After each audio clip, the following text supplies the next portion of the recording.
All right. You know, nationalism, well, it's a topic that we all are talking about it all the time. We are hearing about in our social circles, we are hearing on TV, we are hearing all over. And I think it is being tackled from all the aspects of nationalism, whether it is from the historical angle, the social angle, the cultural, or geographical. I've also heard some of the people talking about different people from Western culture or the Indian culture. But I want to take you back to Vedas because I think I have read Vedas a little bit more than some of us have. You know, the mantra which I recite is from Artha Veda. It says, Mata Bhumi Putro Aham Prativyaha. It gives answers to all our nationalism debates. It says, भूमि मेरी माता है और मैं उसकी संतान हूं. जिस भूमि पर हम रहते हैं उससे माता की तरह जो हमारा लगाव है वह भावना तो हमारी सांस्कृतिक है. इसमें कोई नई बात नहीं है, ये हमारे लिए हजारों साल पुरानी बात है. मातृभूमि से लगाव. सॉरी पूनम, आई टुक ओवर. मातृभूमि से जो हमारा लगाव है वो कोई राजनीतिक नहीं है, ना वो हमें बाध्य करता है. ये इस भूमि के प्रति हम सब की कृतज्ञता है जो हमारा पोषण करती है, हमारे लिए कल्याणकारी है और इसीलिए वो हमारी माता के समान है. ये कृतज्ञता या ये लगाव हमारे संस्कारों का हिस्सा है, हमारी संस्कृति का ये अंग है. देश के प्रति कृतज्ञता, समर्पण और कुछ करने का जो जज्बा, for me this is the only lesson of nationalism और maybe the first lesson of nationalism. मेरे लिए राष्ट्रवाद एक संस्कार है, कोई राजनीतिक मसला नहीं है और ये कोई नई सोच नहीं है और ये कोई नई अवधारणा नहीं है.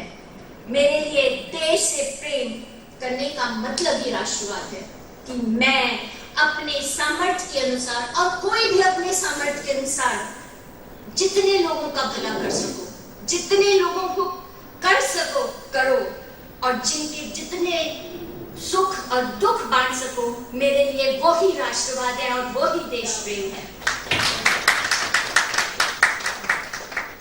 देशभक्ति और राष्ट्रवाद कोई दिखावा नहीं है.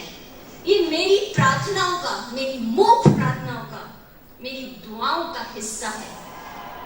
देशभक्ति और राष्ट्रवाद दोनों ही एक ही सिक्के के दो पहलू हैं. हम भारतीयों में देशभक्ति की जो भावना है ये अंदर कूट कूट के भरी है, किसी को सिखाने की जरूरत नहीं है. It surpasses all political, geographical, language barriers and food habits. Not only 124 crore people in India, wherever we see, whether we see on TV or whether we read anywhere, we come to know that they love their land. I will give you an example. I had gone to South Africa jungles. Deep in the jungles, we went on the temple.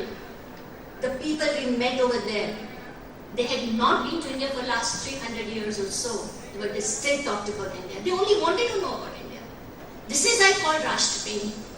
Similarly, you know, when we had this Kashmir issue and they were celebrating West Indies, I'll give you an example of West Indies. I was there. I was on that road and on my right I saw Lucknow Street, on my left I saw Kanpur Street. Again on my right I saw Calcutta Street and on my left I saw Patna Street. This is nationalism, this is their love, this is the Rashtra. And here we talk of, what are we doing here? Talk of the Rashtraprem that we should have for the country. I think we have got confused between the Rashtra and nation, you know. That's where I think things are going wrong. You know, even when we pray, not only here, outside also I have seen people, जो भी हमारी पूजा का अनुष्ठान होता है उसमें हम क्या बोलते हैं, शायद आपको मालूम होगा. See, she's nodding. Jambu Deepe Bharat Khande Bharat Varshi. They all say हमारी कोई पूजा का जो अनुष्ठान आप पूरा ही नहीं होता जब तक हम अपने राष्ट्र के लिए हम लोग उसको नमन नहीं करते, हम कुछ कोई संकल्प भी हमारा पूरा नहीं होता। इसीलिए हमारे लिए जो देश है ना, एक कोई कल्चरल आइडेंटिटी ही नहीं, ये हमारी स्पिरिचुअल आइडेंटिटी। कोई हमें चैलेंज कैसे कर सकता है?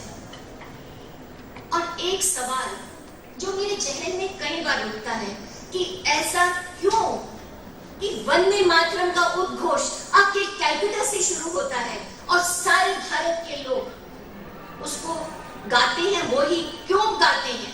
क्योंकि भारत माता हमारे लिए वंदनीय है, हम उनकी पूजा करते हैं। जिस प्रकार एक माता सारे अपने बच्चों को एक सूत्र में बांध के रखती है, उसी प्रकार भारत माता कहीं भी वो संतान बैठी हो, किसी भी कोने में हो, उसको एक सूत्र में बांधती है। Now coming to a little bit more, I know I'm getting over with the time. I have been an extremely successful entrepreneur, but I have given my life totally for the nation now. I have worked in tribal areas. I have seen the children, and I'm seeing the children in our universities here. What are they talking about? You know what song, what they sing in those areas? They all hold their hands. They all hold their hands, join their feet, and they sit. I've only got one slide to show you because I could have shown you the whole documentary film. They all, and you know what they sing? देश हमें देता है सब कुछ, जबकि देश उन्हें कुछ नहीं देता। हम वॉलंटरी लोग करते हैं, जैन लोग की तरह नहीं कि देश सब कुछ देता है, उन्हें देश कुछ नहीं देता। देश हमें देता है सब कुछ, हम भी तो कुछ देना सीखें। देश हमें देता है, दिस इज हाउ दे सिंग, देश हमें देता है सब कुछ, हम भी तो कुछ देना सीखें। Thank you.